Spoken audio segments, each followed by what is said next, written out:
Anteriormente, como vieron, no les mostré ningún tipo de ejemplo práctico.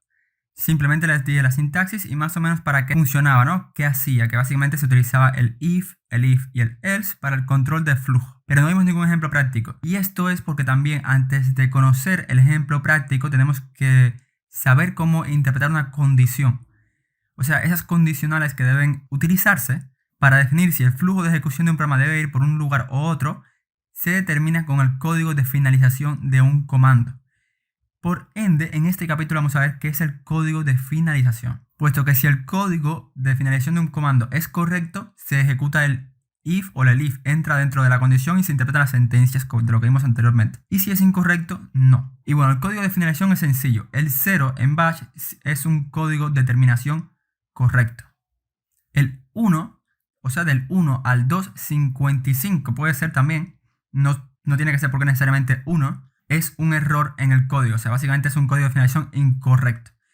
Aunque en muchos comandos el código de finalización es, ¿cómo decirlo?, modificado por el creador del programa. Y a veces el código de finalización significa algo en concreto. Y esto depende mucho de cada comando, ¿no? Si a alguien le especifico, por ejemplo, que la salida de un programa debe ser con el código de finalización 6, bueno, 666 no puede ser, 2, 3, 4, qué sé yo, pues no tiene por qué ser necesariamente incorrecto, sino que ese código de finalización signifique algo en concreto. Y para ello deberás dirigirte a la ayuda de cada comando en particular de ser necesario. No te preocupes, casi siempre va a ser 0 y 1. O un número distinto a 1 y no vas a necesitar el número específico, solo lo digo por si hace falta en algún punto. Entonces, ¿qué es lo que hace if? Pues bueno, if en concreto, sabiendo esto que les he dicho ahora, va a comprobar si el código de finalización es 0. Y de ser así, la condición va a ser cierta. Si no es 0, no. Pero vamos a ver un ejemplo práctico. Vamos a hacer un nano de condicionales.sh.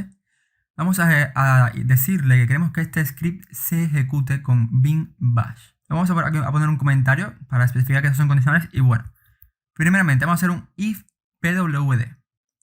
Si recuerdas, pwd en sí mismo funciona bien. Pwd te va a mostrar tu directorio actual y eso es un comando que no está fallando, no está dando ningún error. Por ende, uno puede asumir que el código de finalización de ejecutar pwd va a ser 0, es decir, un código de finalización correcto. Por ende, se debe ejecutar el if. Ponemos acá abajo el ten y vamos a decirle echo, la condición se cumple. Posteriormente vamos a poner un else y el else, recuerden que lo que va a hacer es que si no se cumple la condición, va a ejecutar otra cosa, que en este caso va a ser la condición no se cumple. En este caso, pues claro, pwd es correcto, la condición se va a cumplir. Cerramos con fi y, como hemos visto anteriormente, como es if pwd, se debe cumplir la condición. Por ende, nos debe entrar en el primer lugar, ¿no? O sea, el control de flujo del programa va a ir por el if, que al final y al cabo lo que hace es decirnos que la condición se cumple. Pero sin más, vamos a cerrarlo, vamos a darle permisos de ejecución a nuestro usuario sobre condicionales.sh. Y vamos a ejecutarlo. Y fíjate que me dice que, bueno, me ejecuta el pwd, por supuesto, y me dice que la condición se cumple, porque por supuesto la condición se cumple. pwd es un programa con un código de salida exitoso. Otro dato importante es que si tú quieres saber el código de finalización de un comando específico, tenemos una forma de verlo, ¿no? Por ejemplo, yo voy a hacer un cd a home.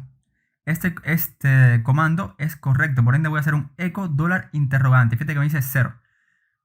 El $interrogante, en este caso, en el modo interactivo de nuestro terminal, lo que va a hacer es mostrarnos el código de finalización del comando ejecutado anteriormente, que en este caso es cd home. Y como home existe y hacer un cd, o sea, un change directory al directorio home, es un uso correcto del comando cd.